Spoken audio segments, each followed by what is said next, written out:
Buenos días, mi nombre es María Fernanda Álvarez, yo soy internista de la clínica CardioVid y el día de hoy les queremos dar a conocer la actualización de la guía de diagnóstico y manejo clínico de hipertensión arterial. El objetivo entonces de esta guía es unificar los criterios para el enfoque diagnóstico del tratamiento integral de los pacientes con hipertensión arterial que llegan al servicio de urgencias, hospitalización o consulta externa. Y el alcance es para pacientes adultos que ingresen por el servicio de urgencias, hospitalización o consulta externa, que tengan diagnóstico de hipertensión o se les haga diagnóstico de hipertensión de nuevo. Y la idea es dar las mejores recomendaciones para prevención, diagnóstico, tratamiento integral y seguimiento de estos pacientes. La estrategia de búsqueda entonces que se tuvo en cuenta, pues se buscan en las principales bases de datos que conocemos, se tuvieron en cuenta todos los artículos pues, que fueran relevantes, que permitieran cumplir pues, como el objetivo planteado, teniendo como palabras claves hipertensión esencial, hipertensión arterial e hipertensión solamente. Los idiomas que se tuvieron en cuenta fueron español e inglés y se revisaron artículos de los últimos 5 años. Los tipos de artículos revisados fueron guías de práctica clínica, entre ellos estaban también los consensos, los ensayos clínicos y metaanálisis. Y esta guía solo aplica para mayores de 18 años, por lo cual solamente se tuvieron en cuenta artículos que fueran con pacientes mayores de 18 años o que tuvieran un apartado especial, pues como tienen algunas guías para niños, pero no se tomó la parte de niños. La fecha de la búsqueda entonces fue en marzo y esto es importante recalcárselos, dado que recientemente se hizo actualización de las guías de la AJA para hipertensión arterial. Sin embargo, estas guías trataron de unificar los criterios con lo que se tenía previamente de las guías europeas, por lo cual realmente no hay diferencias que sean muy significativas, al menos en los puntos mayores para manejo de estos pacientes. Entonces, dado que somos realmente latinoamericanos y tenemos unas diferencias que son importantes, lo que se hizo fue adaptación de 2 guías y se tuvieron en cuenta recomendaciones y algunos puntos importantes de 2 consensos latinoamericanos. Se hizo entonces adaptación de las guías europeas del 2018 en su versión en español y de las guías canadienses también de 2018. Y se tuvo en cuenta el consenso colombiano de hipertensión arterial y el consenso argentino de hipertensión arterial. Para esta guía no se tuvo en cuenta la guía AJA, con la cual se tenían, pues la guía AJA previa, con la cual se tenían pues como algunas diferencias importantes. Dentro entonces de los niveles de evidencia que se asumieron, pues se cogieron los niveles de evidencia de la principal guía, que fue la guía europea, la que más se manejó, y donde se sacaron casi todas las recomendaciones, pero también se adaptaron algunas otras cosas pues, de las otras guías que ya les mencioné y los conceptos. Esta guía entonces tiene unos niveles de evidencia que van del A al C, donde el nivel de evidencia A son ensayos clínicos o metaanálisis, y nivel de evidencia B son datos procedentes no de varios ensayos clínicos, sino de un solo ensayo clínico aleatorizado, o a estudios supremamente grandes que no tengan asignación aleatoria. Y el nivel de evidencia C, que es un consenso de opinión de expertos o son pequeños estudios retrospectivos y registros. Dentro entonces de los grados de recomendación tenemos clase 1, clase 2, clase 2A, 2B y 3, donde en general clase 1 se recomienda, clase 2 se debe considerar, 2B se puede recomendar y 3 definitivamente no se recomienda usar esta estrategia. Los costos entonces y beneficios de esta guía es que permitirá la estandarización y manejo de la hipertensión arterial en adultos, con lo cual se disminuirá la variabilidad de decisiones, lo que llevará a mayor seguridad del paciente, mejor control, menor número de medicamentos, mayor adherencia y disminución del impacto sobre órgano blanco. Para empezar entonces a hablar, debemos tener en cuenta pues como las definiciones que nos trae la guía europea, en donde se habla de una presión arterial que es óptima cuando está por debajo de 120/80, normal entre 120 y 129, la sistólica y la diastólica entre 80 y 84, una normal alta entre 130 y 139, 85, 89, y hipertensión entonces ya se empieza a considerar un grado 1 por encima de 140 a 159 y de 90 a 99, grado 2 de 160 a 179 y diastólica de 100 a 109, y grado 3 mayor de 100, mayor o igual a 180 o mayor o igual a 110 en la diastólica. Y las hipertensiones sistólicas aisladas, cuando tienen una presión arterial sistólica mayor o igual a 140, pero con una presión arterial diastólica menor de 90. ¿Qué es importante? Que uno debería tomar la presión arterial, que si la presión arterial le dan categorías diferentes, perdón, la sistólica y la diastólica, se debe elegir la más alta, basados en el promedio de 2 mediciones obtenidas en 2 o más visitas luego del examen inicial. Entonces, si bien una de las cosas que más se ha procurado en las últimas guías es hacer un monitoreo ambulatorio de la presión arterial, sea por toma propia del paciente en casa o por un mapa, realmente también se acepta pues, el diagnóstico de hipertensión arterial en estos pacientes cuando se hacen tomas seriadas en consultorio, pues cuando usted en varias ocasiones ha visto el paciente hipertenso. Y una recomendación importante es que en las guías recomiendan hacer medición con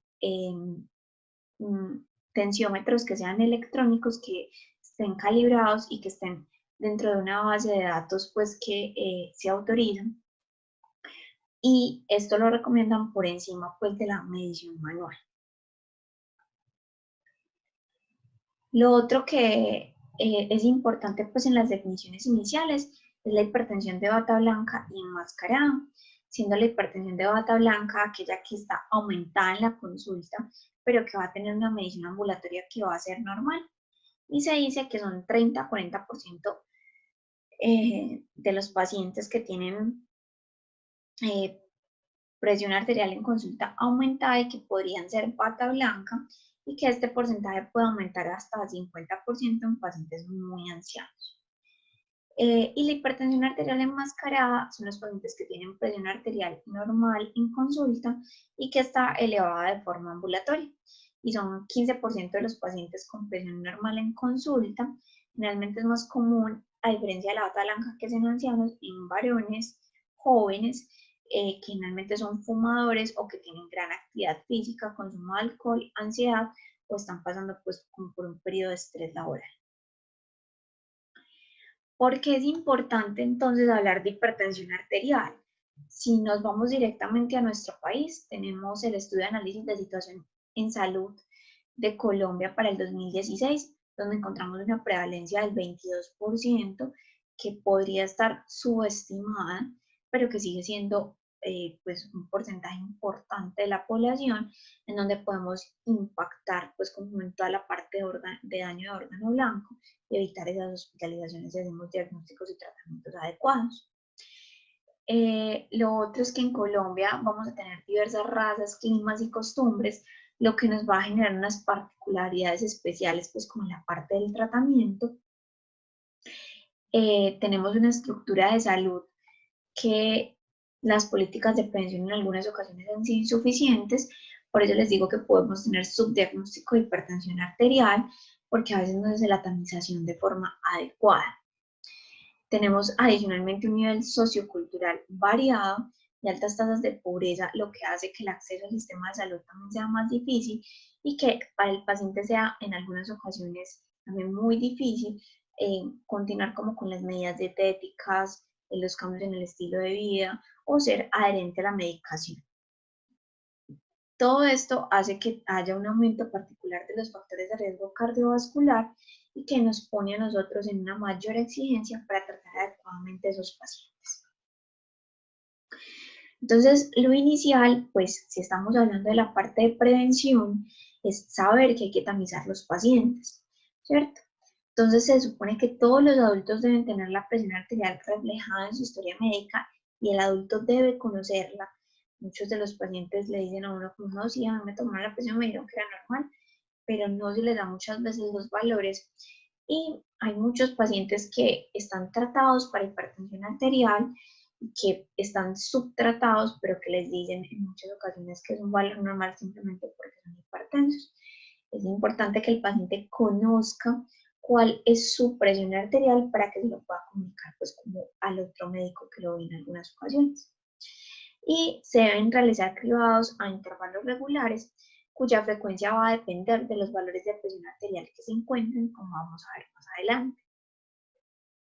Entonces, la recomendación que uno tiene es que si usted tiene un paciente con una presión arterial óptima, es decir, menos de 120/80, debería hacer medición mínimo cada 5 años, aunque vamos a ver que esto va a variar un poquito. Una presión normal, que habíamos dicho que era entre 120, 129 y 80/84, medición al menos cada 3 años, y cuando tenga una presión normal alta, que es entre 130, 139 y 85/89, debería hacerse una medición anual. Sin embargo, esto va a cambiar un poco si el paciente es mayor de 50 años, que es muy común que nosotros lo veamos, donde deberíamos hacer una presión arterial, una medición de la presión arterial con mayor frecuencia. Y esa medición va a depender pues como de los factores de riesgo asociados que tenga el paciente para definir qué es con mayor frecuencia. ¿Cómo entonces vamos a hacer el diagnóstico de hipertensión arterial? Entonces, la presión arterial, como les digo, medida en consultorio, sigue siendo una medida que nos puede ayudar a hacer el diagnóstico. Sin embargo, hay que tener en cuenta que en algunas ocasiones, realmente si se toma pues de forma manual o con un tensiómetro no calibrado, pues obviamente va a ser poco reproducible.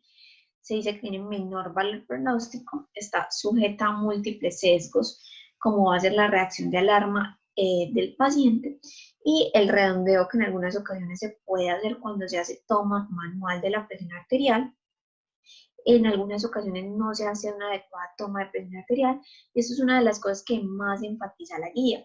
El paciente debería estar sentado con los pies apoyados, no haber tomado cafeína, no haber fumado, debería tener la vejiga vacía, debería haber pasado sentado 3 a 5 minutos mínimamente. No debería usted hablar con el paciente mientras toma la presión arterial, ni hablar el médico, ni hablar el paciente, ¿cierto? Lo otro es que en muchas ocasiones, pues esos pacientes les tomamos la presión con el tensiómetro que no es, entonces o les queda muy apretado o les queda muy suelto, entonces no tomamos una adecuada medición de la presión arterial. Y lo otro es que en algunas ocasiones se nos olvida que a los pacientes hay que tomarles la presión idealmente en los dos brazos. ¿Por qué? Porque la presión más alta es con la que yo me voy a guiar y porque si existe una diferencia significativa entre ambos brazos de más de 20 milímetros de mercurio, más de 15 milímetros de mercurio, debería pensar en que el paciente tiene una enfermedad aterosclerótica pues como primera opción, pero también pues hay otras enfermedades adicionales que yo debería hacer estudio. Lo otro adicional es que yo puedo hacer mediciones repetidas pues para hacer diagnóstico en consultorio, pero si yo puedo tener un mapa, si está disponible y económicamente no es difícil, debería ser mapa o medición ambulatoria pues de la presión arterial por parte del paciente. Lo que sí no necesita medidas consecutivas es si el paciente ya tiene hipertensión grave. Si tiene una hipertensión grave, ya es indicación de inicio de tratamiento, así yo no haya citado al paciente en varias ocasiones. Bueno, la otra forma entonces de hacer diagnóstico fuera de consultorio es monitorización domiciliaria de la presión arterial. Sirve tanto para confirmar el diagnóstico como para titular la medicación.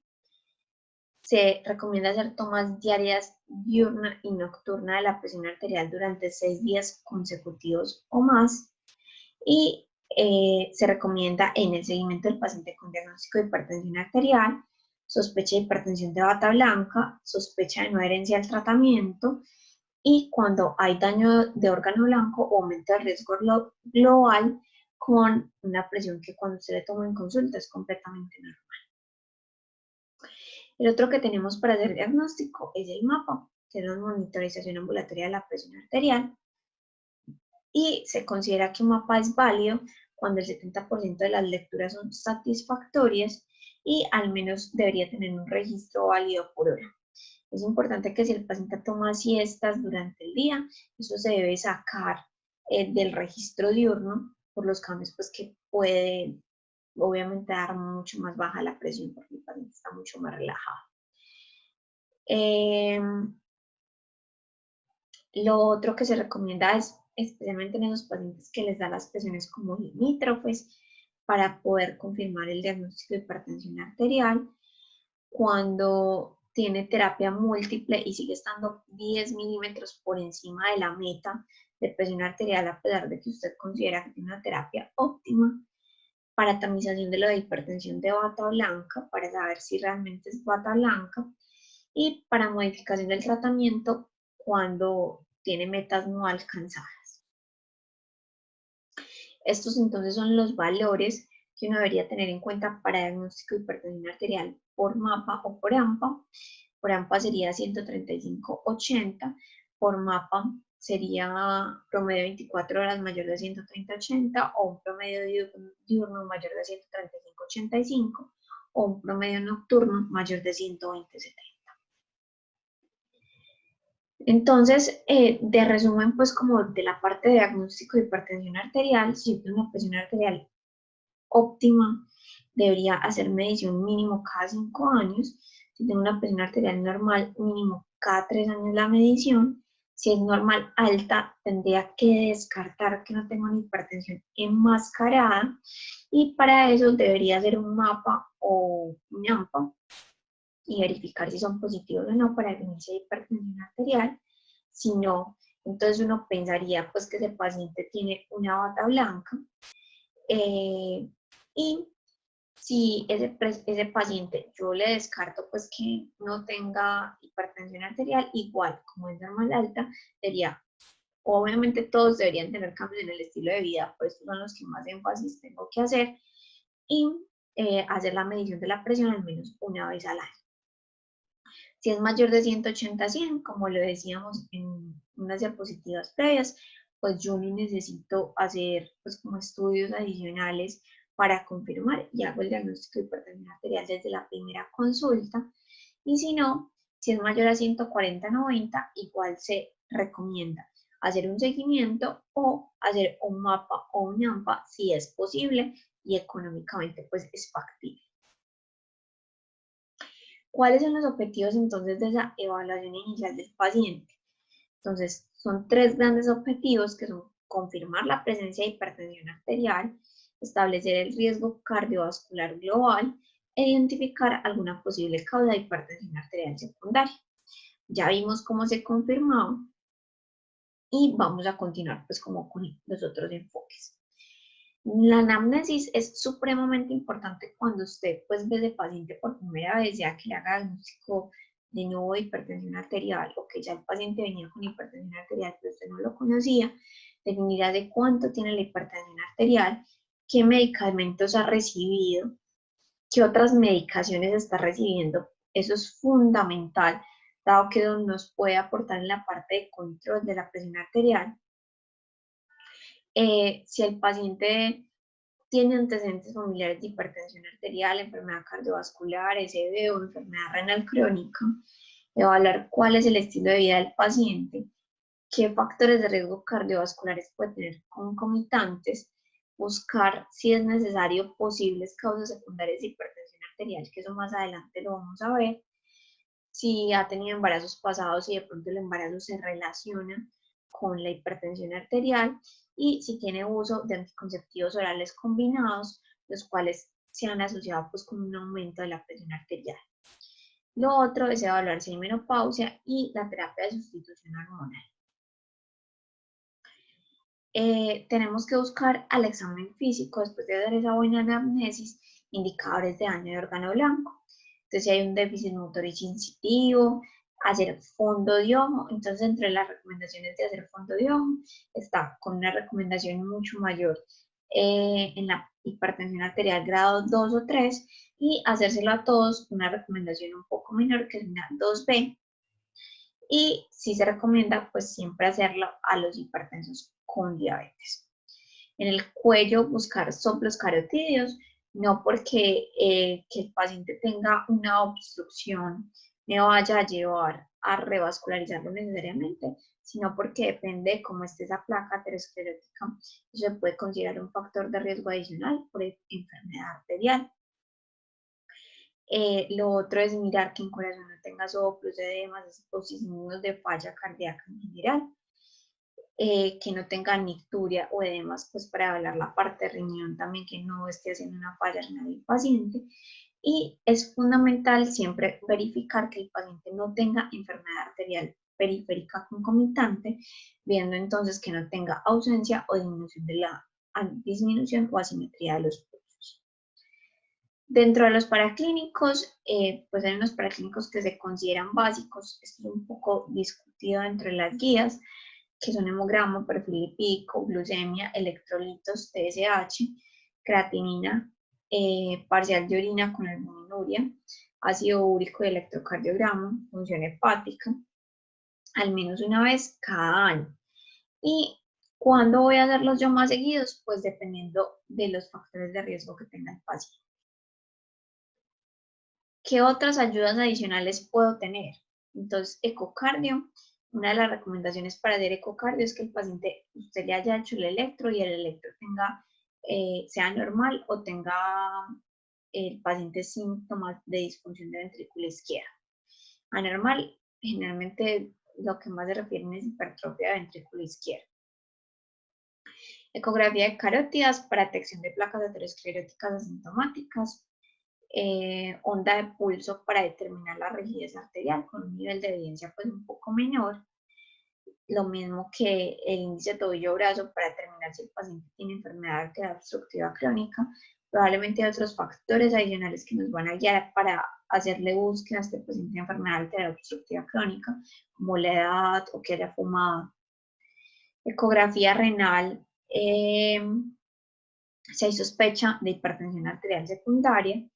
TAC de cráneo o resonancia si el paciente tiene síntomas neurológicos o deterioro cognitivo. Y la recomendación es que oftalmología la vea mínimo cada 2 años. Obviamente eso va a variar dependiendo del daño retiniano que ya tenga el paciente y de las comorbilidades asociadas, por ejemplo, si tiene diabetes. Lo otro entonces que decíamos dentro de los objetivos es estratificar el riesgo cardiovascular que tiene el paciente. Y ahí entramos en una discusión que es importante. ¿Por qué? Porque nuestras escalas de riesgo van a ser un poco distintas, y se dice que una de las que recomienda pues el consenso colombiano es el Interheart. El Interheart es un poquito más complejo encontrarlo para hacerlo fácilmente, y se llegó al consenso pues en conjunto como con cardiología y medicina interna, específicamente pues cardiología del doctor Fajardo, y medicina interna con el doctor José Gregorio cuando estaba haciendo esta guía, de hacer la escala de Framingham ajustada por un factor de corrección de 0.75, que es lo que se tiene en cuenta para calcular esa parte de riesgo cardiovascular. Y las otras cosas es que deberíamos tener en cuenta pues como estos otros factores de riesgo que, independiente pues como del Framingham, nos van a poner un riesgo muy alto, alto, moderado o bajo. Que moderado o bajo pues tiene muy en cuenta el Framingham, pero alto y muy alto pues si yo tengo hipertrofia ventricular izquierda de origen hipertensivo, si ya soy diabético con más de 10 años de evolución sin daño de órgano blanco, o si tengo una alteración de la tasa de filtración glomerular, ya voy a tener un riesgo cardiovascular que va a ser alto, independientemente pues como del puntaje de Framingham. Y si yo ya tengo una enfermedad cardiovascular documentada, una diabetes con daño de órgano blanco o una depuración de creatinina por encima de 30, independientemente del tamaño, yo voy a tener un riesgo cardiovascular muy alto. ¿Qué vamos a hablar entonces de tratamiento? De tratamiento vamos a empezar pues como con la parte de las metas. Todas estas metas tienen una evidencia en nivel A y clase 1 y es tener una presión arterial por debajo de 140/90 e idealmente por debajo de 130/80 si el paciente lo tolera. La presión arterial sistólica se recomienda que sea entre 120 y 129 en menores de 65 años, siempre y cuando el paciente lo tolere. ¿Qué es que lo tolere? Que no se maree, que no se sienta maluco, ¿cierto? Que no le causen demasiados efectos adversos los medicamentos. Si el paciente es mayor y con buena forma física, inclusive si es mayor de 80 años, se recomienda antihipertensivos e intervenciones en el estilo de vida cuando la presión arterial sistólica sea mayor a 160. En los mayores de 65 años, pero no mayores de 80, la meta de presión arterial va a ser menor a 140 siempre y cuando la presión arterial sistólica no se disminuya por debajo de 80. Y tenemos que tener en cuenta nuevamente que ese paciente lo tolere, cuáles son los efectos colaterales que le generan el tratamiento y evaluar la parte de fragilidad. Porque si son pacientes muy frágiles o con muchos efectos adversos asociados a la medicación, la recomendación es tener una meta de 150/90. Y si el paciente tiene un riesgo cardiovascular alto, la recomendación es que la presión ojalá esté por debajo de 130/80.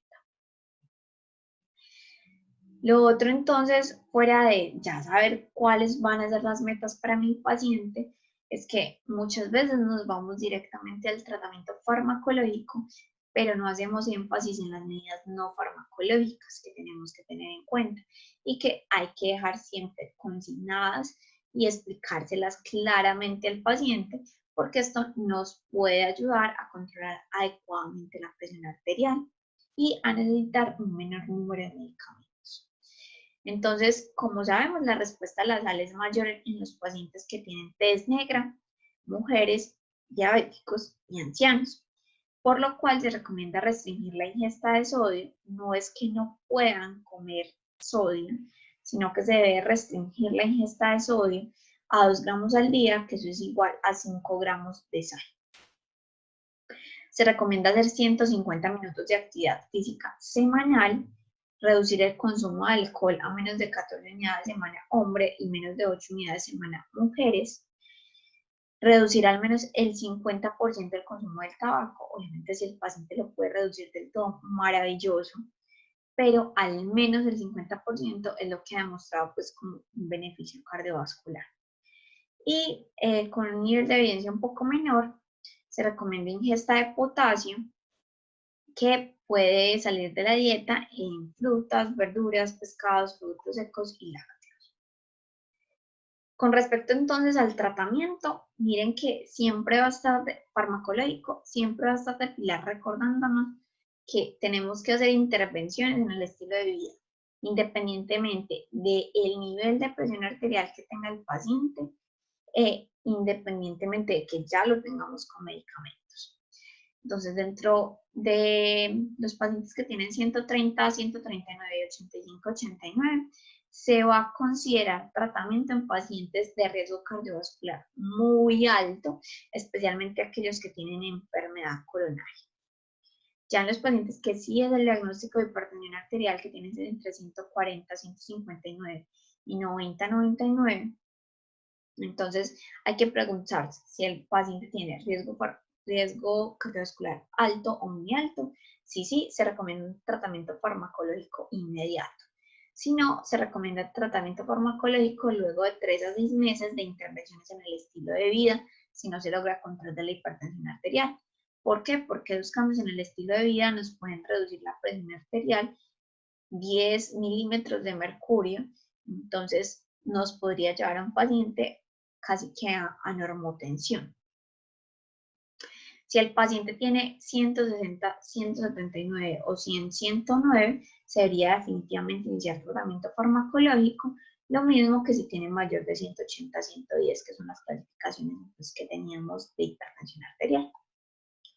¿Qué tratamiento entonces le vamos a dar a ese paciente? Fuera de los cambios en el estilo de vida, vuelvo e insisto, otra de las recomendaciones que hace la guía es tratar de dar monopíldora, es decir, tratar de reducir el tratamiento a una sola cápsula al día o una sola tableta para mejorar la adherencia de sus pacientes.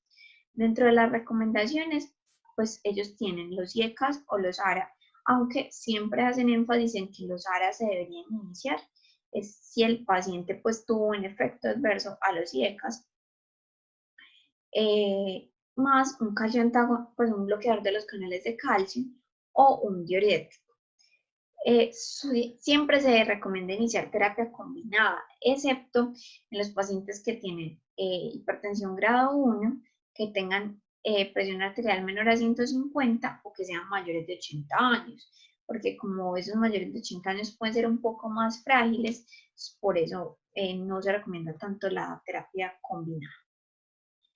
La combinación triple entonces puede ser NIECA o ARA más bloqueadores de los canales de calcio más un diurético.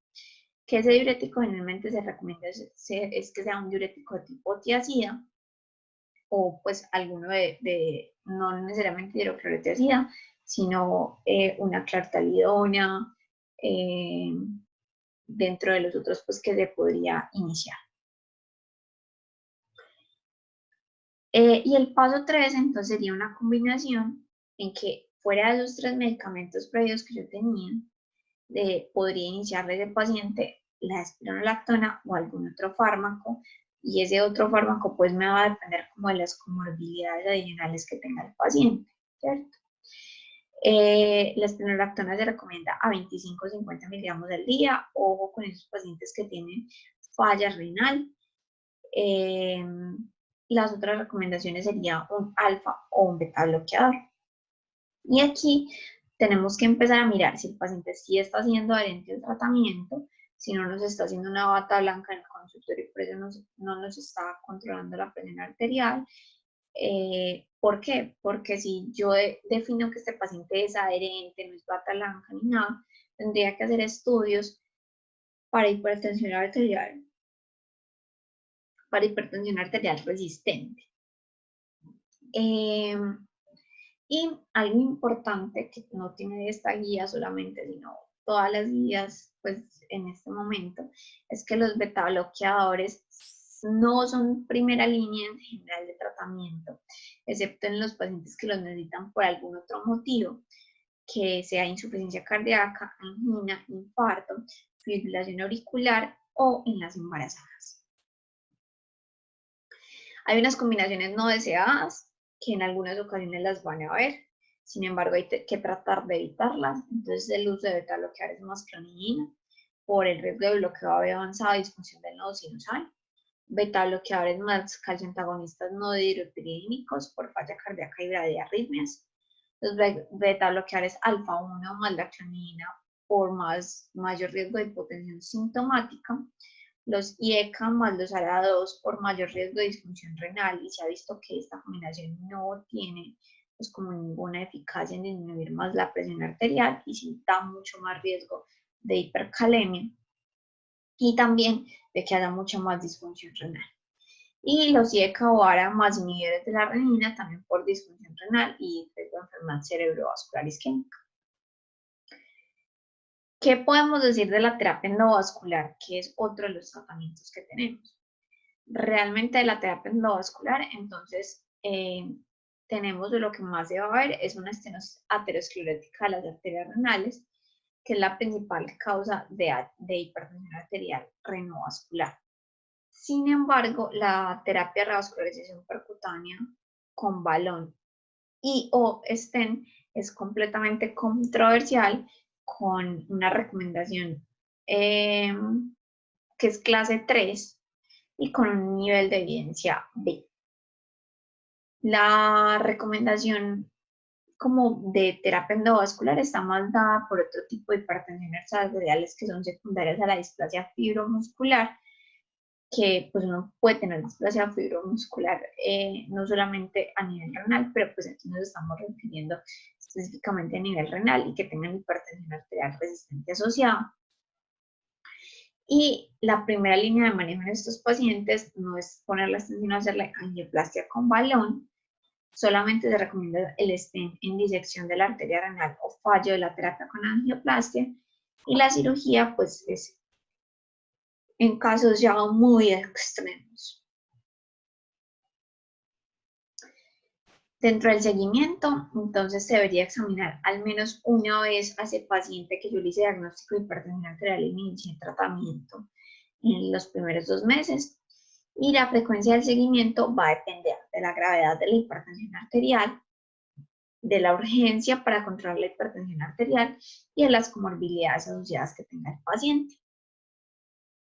Cuando yo ya logro que ese paciente esté en metas, puedo hacerle seguimiento cada 3 o 6 meses. Sin embargo, se ha demostrado que realmente hacerle seguimiento a las 3 o a los 6 meses no hay como ningún impacto. Una de las recomendaciones, pues, como para optimizar los recursos del sistema de salud es hacerle, pues, ese seguimiento cada 6 meses y el paciente ya está controlado. Lo otro es que si ese paciente ya está estable, la monitorización ambulatoria de la presión arterial y la comunicación electrónica son un método aceptable para reducir la frecuencia de consulta de estos pacientes. Y se debe evaluar factores de riesgo cardiovascular y daño orgánico sintomático al menos cada 2 años.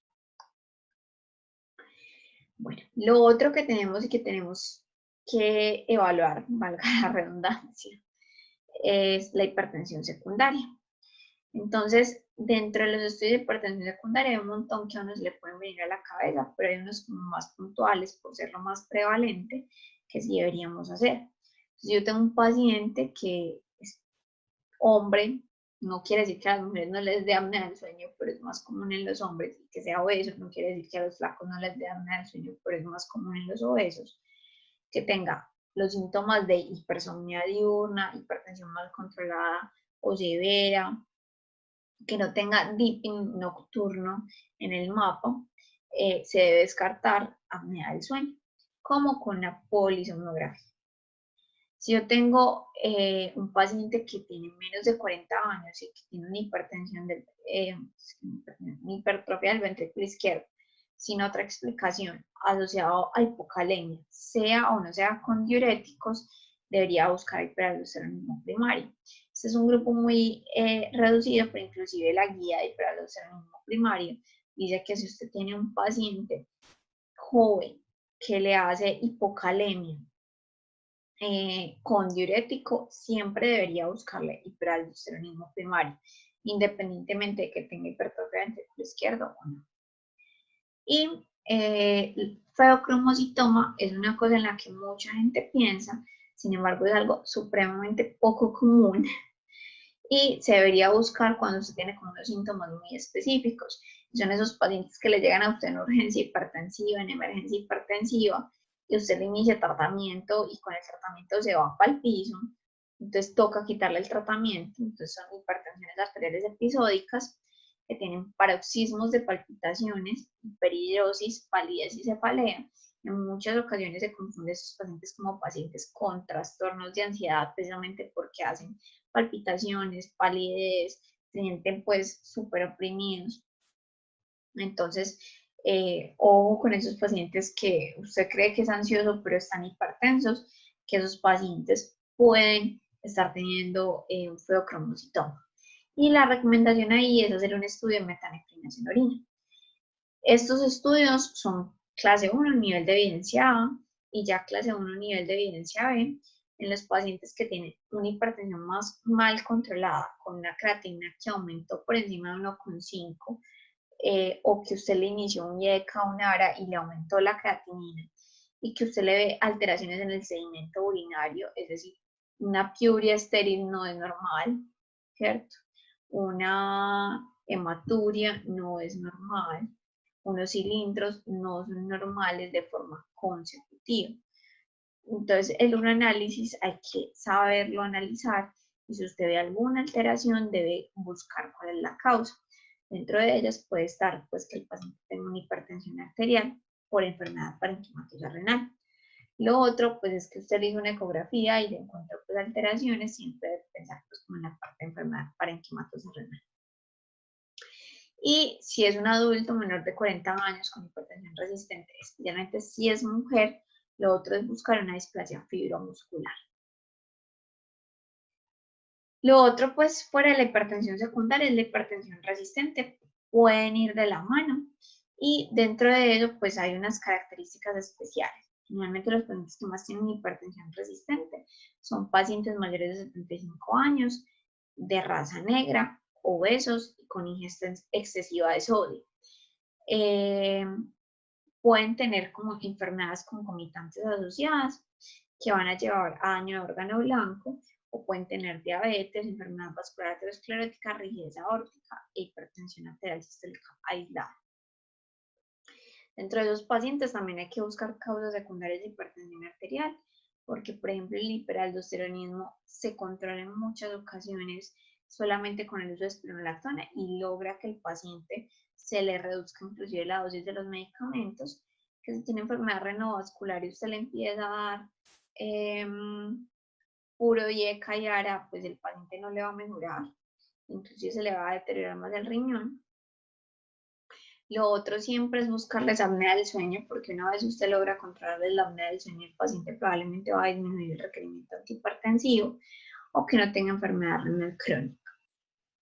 Las causas secundarias, pues como poco comunes de hipertensión arterial, como lo veíamos ahorita, entonces el feocromocitoma, la displasia fibromuscular, la coartación de aorta, la enfermedad de Cushing y el hiperparatiroidismo. Y lo otro, como les decía en un principio en la anamnesis, es mirar qué fármacos o sustancias pueden llevar a que el paciente esté más hipertenso. Entonces está consumiendo anticonceptivos orales, a veces solamente el retiro o el cambio pues de marca anticonceptiva, pues de marca no, de tipo anticonceptivo, o sea, pasar solo a progestágenos y no dejarlo con combinados puede mejorar la hipertensión arterial de ese paciente. Los descongestionantes antigripales pueden aumentar la presión arterial. Los AINES, la ciclosporina es una causa súper importante de hipertensión arterial y a tener en cuenta. Nosotros que tenemos tantos pacientes trasplantados, es de cualquier trasplante, o sea, si usted está usando ciclosporina, tiene riesgo de hacer hipertensión arterial, especialmente con la articulación de la dosis. La eritropoyetina, más en esos pacientes renales, siempre fijarse si la dosis de eritropoyetina es la adecuada y si el paciente no nos está haciendo hipertensión, porque puede ser necesario cambiar el tratamiento, y los esteroides.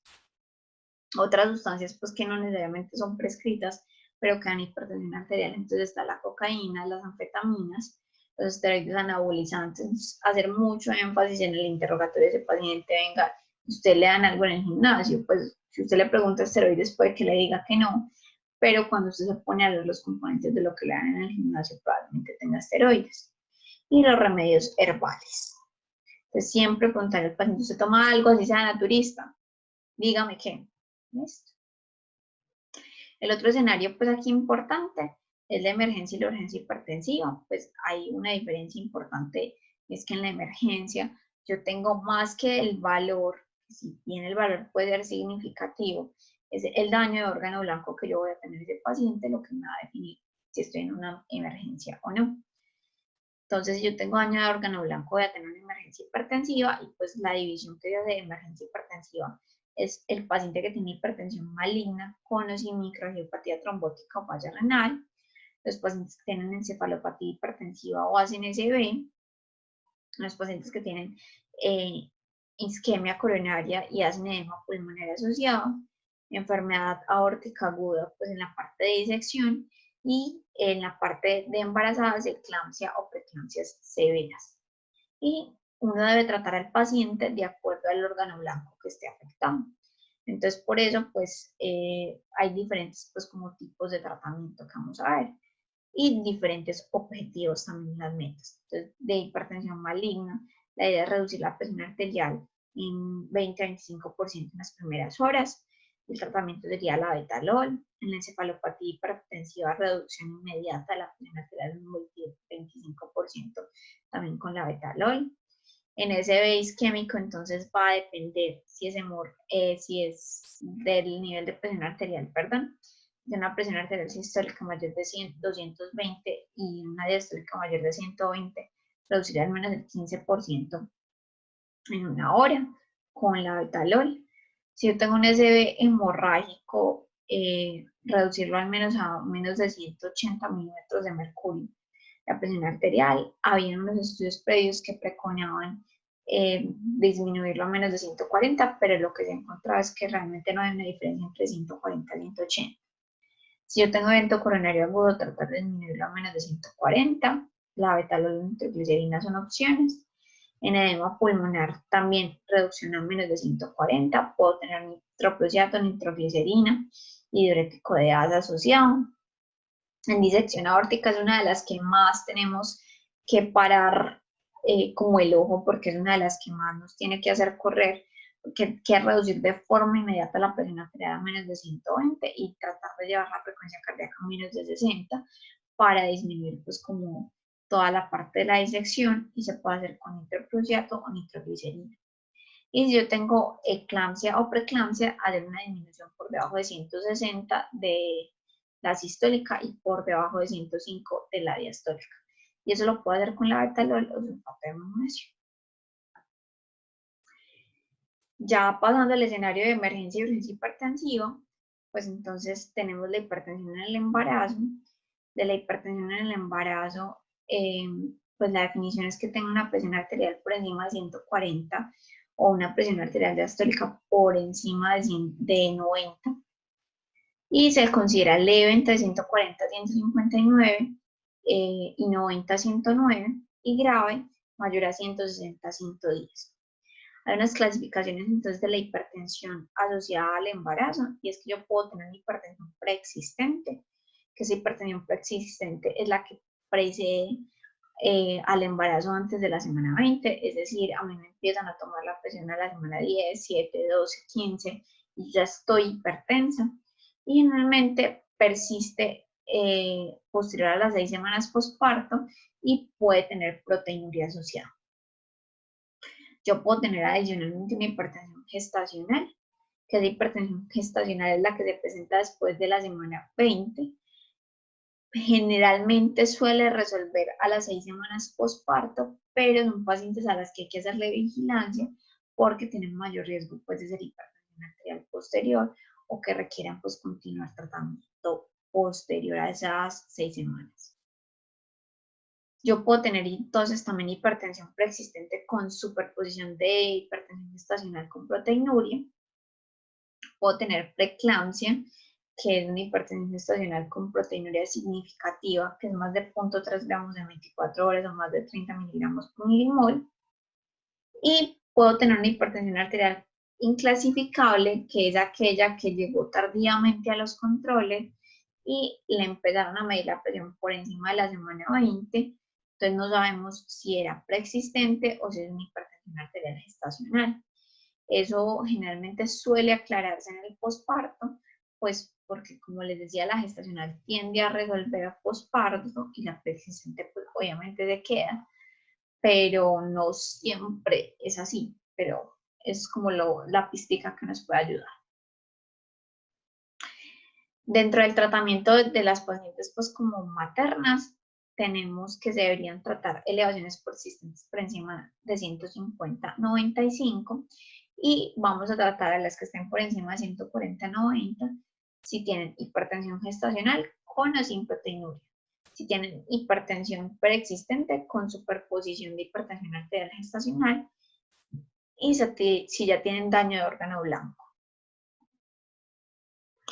Dentro de los tratamientos, pues hay que tener en cuenta que probablemente lo que tenemos normalmente de primera línea, por ejemplo, IECA Suárez, está contraindicado completamente en el embarazo, y que el tratamiento, pues como de primera elección, es alfa-metildopo y la betalol y bloqueadores de canales de calcio es la segunda elección, pero pues con un nivel de evidencia un poco menor, que es C.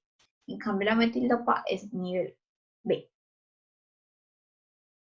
Y en lactancia, que es otra de las cosas que hay que tener en cuenta, es que la mayoría de los fármacos están presentes en leche materna, pero los únicos que son a concentraciones plasmáticas iguales o muy similares a las de la madre son el propanolol y el nifedipine. Entonces se deberían evitar estos medicamentos en la parte de lactancia materna. Eso era pues como todo lo que tenía como para actualizarles de la guía de hipertensión arterial. Recordarles la importancia de los cambios en el estilo de vida a todos los pacientes, pero hacerles mucho más énfasis a los que ya tienen hipertensión arterial o que tienen esa presión arterial que está tendiendo a subir sin todavía tener el diagnóstico de hipertensión arterial, para evitar que esos pacientes nos lleguen a hacer alguna complicación o que los tengamos que tratar para hipertensión arterial. Muchas gracias.